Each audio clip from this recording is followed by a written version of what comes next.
At the outset, I would like to thank all of you to join my new video. My objective of today's video is to give a glimpse of what is cybercrime, what is cyber security, and what are the steps we can take to avoid the cyber security or get us protected from those cyber crimes.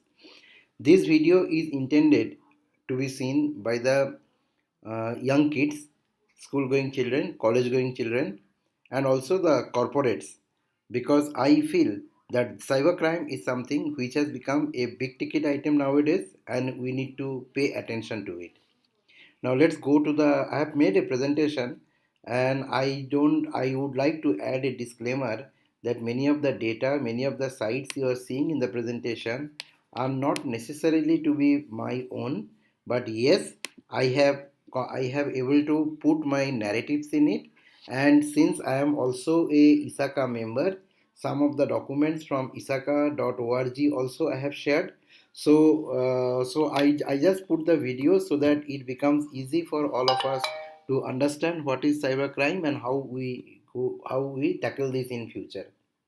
Now let's go ahead with that.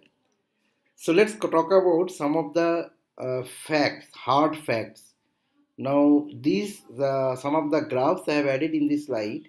You will see that the in the left handmost corner there is a graph called cybercrime cases filed in India. And if you see the cases which have been filed in India from 2004 to 2013 data, what is there in the graph, and these are all published document, that in 2004 the cyber crimes cases was 347 and in 2013 it has become 5689. Now in my next presentation or next video I will try to collect data for 2014 to 2019 and I am sure that will increase considerably. You can also see the cybercrime. If you actually go to the state wise, I have connected two types of graph. One is that how many persons, how many cases have been registered and how many persons have been arrested. So you see, if you go for West Bengal alone, there are more than 1,400 cases have been registered, and for that 847 people have been arrested. Similarly, if you go to UP, Uttar Pradesh, there are 4,990 cases which has been registered and almost 3,900 people has been arrested for that. Maharashtra tops the list. Our 5,935 cases has been registered and 3,088 people have been arrested. Similarly, if we move to the next graph, there are certain incidents which has affected the big companies. I'm talking about not small companies, but companies in the level of Yahoo, in the level of LinkedIn, Reliance Geo, and you see the cases where the data leaks has happened.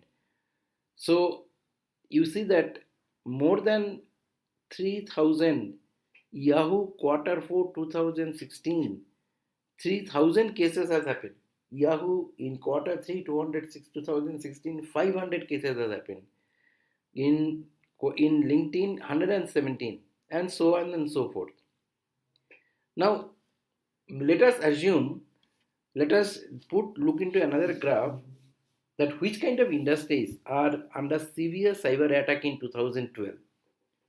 Now the from the graph pie chart of the percentage wise, if you see energy, the industry which deal with energy, they are the biggest victim, because you see 41% cases, these are the malicious, some kind of cyber attacks, some kind of malicious attacks has been happening in those kind of industry. Now I would like to talk today about the type of cyber attacks, why this subject is so important, and what are the security measures we can take about it. So in this slide I have picked up from 2018 documentation, and is told that the five cyber security threat which we can expect in 2018 was, in first number was cloud computing under threat. Number second point was vulnerability of the Internet of Things. Number three was cyber criminals tactics are evolving and getting nastier.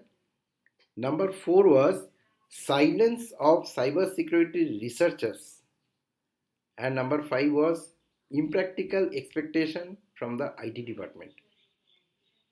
Now, 2017, some of the statistics are also available. Now, many of the names you may have heard or may have read in print media. WannaCry created a havoc in India also. Equifax hack was a great threat in US. Ransomware was almost in 2017, both US, India and US, Asia and Europe it was seen. We have seen that out of 1 in 131 emails contains some kind of malware.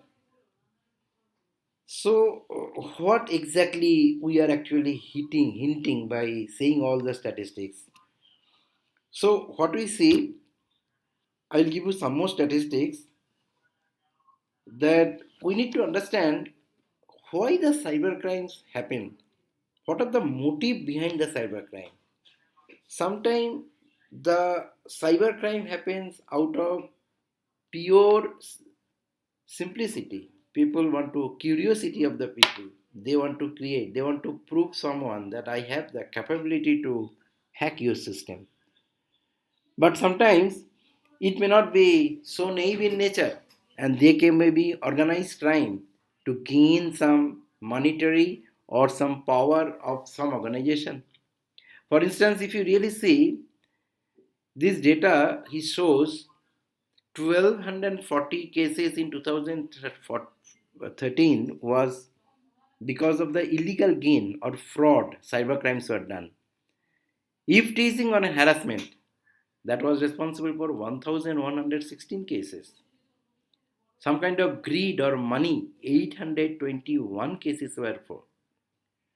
Cause disrepute, when you say cause disrepute, that means you have a competitor organization, or you have a organization where you worked earlier and you don't like them, you bring some kind of disrepute to that organization. Such cases was found 148. Revenge is another reason why the cyber crimes happen. It's a big reason, because I can't hit you physically, so therefore I do something so that your digital life is buggered up. Extortion, prank, and others are 2144. So I will just go to the basic of the information theory or information system. As many of you may be in the IT management, like I was for last 20 odd years, and we know that as a IT manager, we are responsible for three important parameter of the information. First important parameter is the confidentiality. So if a information is available with an organization, it should be confidential. Next important is the integrity. So if the data or information is available with us, we must know that it has come from a reliable source, and the information which is available with us is up to date and the integrity is maintained. And the next portion is the availability. Whenever certain information is required, your IT system should be available. That information should be available. It should not happen that you need an information at some point of time and your server crashes and you can't provide that information. So that is a very bad system. So as a IT team, it becomes necessary that you need to implement lot of techniques, lot of practices, so that your computer systems are so robust that you are able to maintain the confidentiality of the information, either it is in the static condition or it is being transported from one area to another area. Your system should be such that your data or information should have integrity. People should have faith in that information. It should not be very easily utilized or used by someone else, and then your system should be available.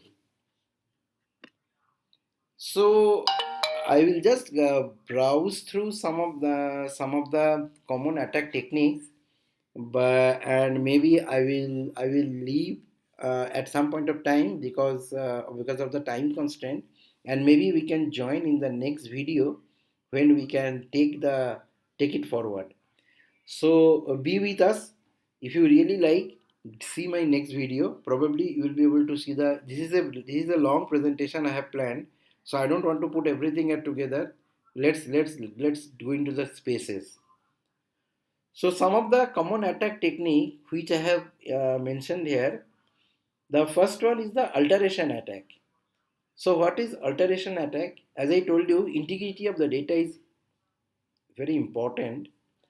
So if you can do certain amount of alteration in the information and present to the recipient with those alteration, then probably the decision taken by the recipient will be different had the data would have been in the correct form.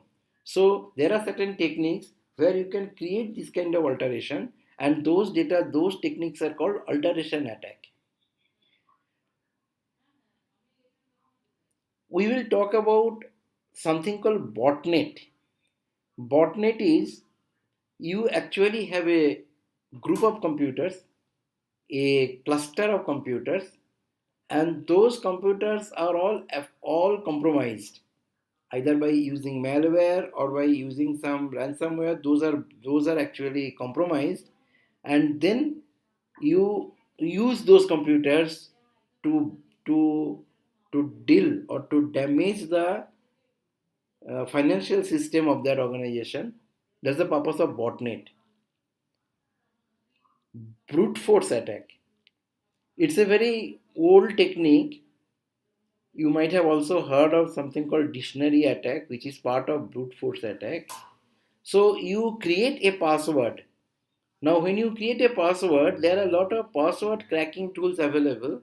One of the tool is the brute force attack, where the intruder will use a powerful computer and put lot of permutation and combination of your password